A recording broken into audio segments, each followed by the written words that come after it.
Hello everybody, this is Gregory with how I lost over 100 pounds and have kept it off for 30 plus years, where there should be no hesitance in your weight loss and maintenance. Today we're going to talk about how you really should try to get off as many big pharma drugs as you possibly can. Now before we begin, if you need help with weight loss, contact me through the Clarity FM link found here in the episode notes. Check out my articles and recipes at my website. Check out my podcast, The Awakened Man, which is very health related, or The Cinema Rag, which is very not health related, on Apple and Spotify. And lastly, if you appreciate my content, there's a link for PayPal. Now look, I'm not dispensing medical advice here because I can get in trouble. And anything about on this channel about my weight loss has been about what's helped me. So I'm not giving you medical advice here. I will say though that big pharma is problematic in that, I mean, you see the commercials for big pharmaceutical company ads all the time. That's a new thing that's only been around like 20 years, the direct-to-consumer ads. And I think this has been a bad thing because people are watching TV and they're like, do you feel sad? Do you have the go talk to your doctor today about fill in the blank. And then we go talk to the doctor. There's an up on the doctor side that the average doctor visits 9 minutes. And most of these doctors, when they've gone to med school, have been trained at a very pharmaceutical kind of focus where everything is fixed with drugs. And instead of being like, how about we radically change your lifestyle? Let's try that first.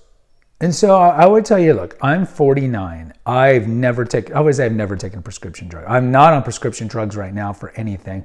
I think I took Zoloft for 2 weeks in 1996. And I was like, this is making me feel like crap. I'm off. It's an SSRI. It's a depressant drug. And I was like, nah, I ain't taking this. That's the only time. I don't think I've taken an antibiotic, at least knowingly, because we know they shoot up our meats with antibiotics. At least 15 years because what it does to your microbiome. So I'm not a big fan of big pharma. If you go to the podcast, The Awakened Man, which I've had since 2017, go through the first at least 200 episodes for certain, you'll see that I am not a big fan of big pharma. That being said, if any of you are on pharmaceutical drugs, I'm not telling you to just throw them all away right now. What I'm telling you is that you have to understand the goal of big pharma. Big pharma's goal, whether it be Pfizer or whichever company, is to make profit for the stockholders. That's their job. Now, they'll tell you that they're here to make these drugs to save lives. Interestingly, though, that the large majority of the budget for big pharma companies is not for antibiotics because there's not a lot of money to be made from antibiotics. It's for these more expensive drugs. But that's their goal. That is their goal. And so if you look at pharmaceutical drugs, many of them have really bad side effects. I mean, we know this. They'll read them really fast in these commercials. Certainly, if you're on any prescription drugs, please read the inserts. You can read the inserts for antidepressants. The SSRIs will tell you that you're going to gain weight, you're going to have sexual dysfunction, and you have homicidal and suicidal ideation. It's in there. It's in there. If you're taking a benzodiazepine, like something for anxiety, like Xanax, it tells you, don't mix this with alcohol, it can kill you. Can't mix benzos with alcohol. If you look at hormonal contraceptives, and we've covered a lot of these at the Awakened Man podcast, it says increased chance of breast cancer, sexual dysfunction, depression, bone loss, and worse, right? These drugs, there's so many that have just crazy side effects. And I get it. We live in this instant gratification, pop a pill, I'm feeling this, I need this pill. And I get why people do it. They might be desperate and they don't think of the long-term issues with this, that these drugs have side effects, that you might have to take a drug for the side effects. So if like for SSRIs, like Zoloft, it can make you anxious. So instead of dealing with natural ways with how to deal with anxiety, like exercise or taking kava or magnesium, you're like, oh, well, now I got anxiety. You go back to the doctor. Doctor's going to give you what? A benzo. He's going to give you Xanax. And now you're on your SSRI and now you're on your Xanax. And then there's going to be a side effects from the Xanax. And then, like my mother at one point, she's 83. She was on 7 psychiatric drugs prescribed to her by her psychiatrist. 7. She was on Abilify, which is a super antidepressant. She was drooling. We used to call her Zombilify. That's what we used to call the drug because she would have her mouth agape and it was drooling. She wouldn't even know. We'd have to tell her, Mom, you're drooling. I mean, look, there's tons of stories of the side effects of these drugs. But I would tell you overall, a better perspective is the naturopathic perspective.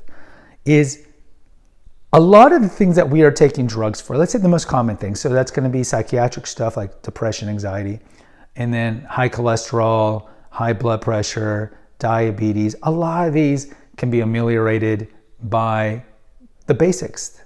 cleaning up your diet, exercising, better sleep, eating the right foods. Big Pharma doesn't want you to know this. I mean, just look up natural ways to lower your blood pressure. Look up natural ways to lower your cholesterol. And I hate to tell you, if you're on the statins like Lipitor, Crestor, it only extends your life 4 days compared to people who aren't taking it. But they don't want you to know that. But look these things up. Blueberries, cinnamon is great for diabetes, for example. And this is thing we don't really hear about. Type 2 diabetes, the one that you inherit, not the one that you're born with. It's mostly due to lifestyle choices. The type 2 diabetes is the diabetes that most Americans have who have diabetes. Okay, I want to be careful not to give medical advice. You give the person 2 choices. You can take whatever you want to call it. I guess right now it'd be Ozempic, but metformin is probably the most common drug. You can take metformin the rest of your life, but still eat bread and drink beer and all these things. Or you can radically change your diet, go low carb, stop drinking your liquid calories and sodas and beer and alcohol, exercise. You might not have diabetes anymore in 6 months. Most people are going to choose the first, right? They just don't have the self-restraint.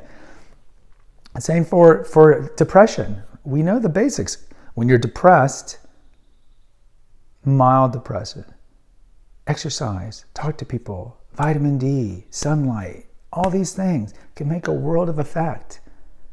We don't want to be slaves to Big Pharma because these drugs can be very powerful and they can be very hard to get off of. And honestly, many times there are natural ways to treat the thing that you're having where you don't have to be on these powerful things and you can have your complete faculties. Whereas let's say you're depressed and you're on an SSRI or on a tricyclic or one of these strong drugs, and half the time you're not even there. But I get it. You suffer from depression, you're scared, or you have anxiety or whatever, you're scared to get off these things because like, oh my God, it's the fear of the unknown. So I'm just telling you here, look, guys, just consider to live a life if you can. If you're young and you're not on any medications and you do get diagnosed because you have 135/85 in your blood pressure and like, oh, you need to be taking Diavan for the next 50 years of your life.